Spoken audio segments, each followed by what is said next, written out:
Hello mga beshi, magluluto po tayo ng savory pansit canton. Ayan po yung ating sangkap, atin ng manok, pitso ng manok, bawang sibuyas, red bell pepper, at saka carrots at saka repolyo po. Ayan po, ginisa po natin yung ating bawang sibuyas, binus po natin yung ating pitso ng manok mga beshi. Ayan po, minekos po natin siya para hindi malansa. Naglagay po tayo ng black pepper mga beshi, pampatanggal din po ng lansa yan mga beshi, yung black pepper. Tapos po minekos po natin siya bago po natin ilalagay yung ating atay ng manok na napakulo na.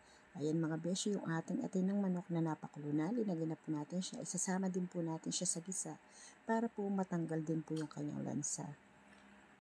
Tapos mga beshi, ayan po, habang pinapakulo po natin siya, lalagay na po natin yung ating dalawang Knorr cubes. Ayan.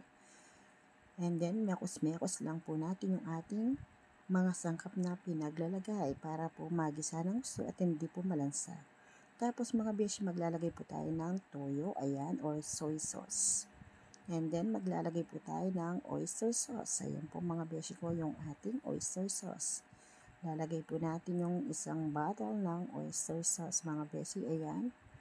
Tapos mga beshi, maglalagay po tayo ng tubig para po mapakulo natin ng gusto yung ating mga pinaglalagay na sangkap at saka yung oyster sauce.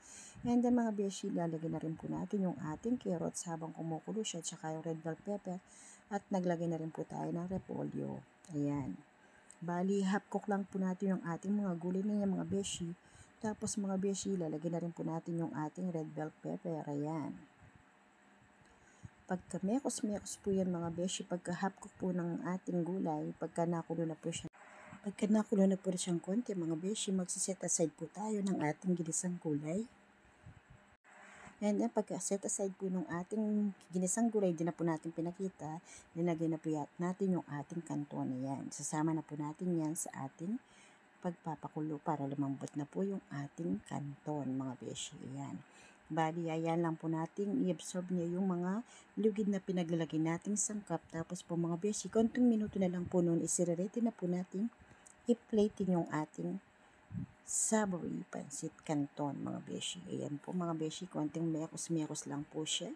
Tapos ayan po mga beshi, luto na po siya, naka-plating na po yung ating savory pansit canton. Ayan, nakatapis na rin po yung ating sinet aside na kinuhang konting may gulay at saka may breast ng manok at saka mayroong liver po ng manok. Ayan na po mga beshi, nakalagay na rin po yung ating sa large bilao overload na savory pansit canton mga beshi ko.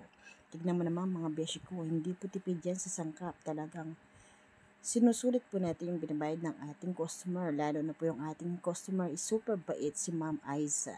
Ayan na po mga beshi, yung ating masarap na pansit canton kasama ng puto. Ayan na po si Sir Rider.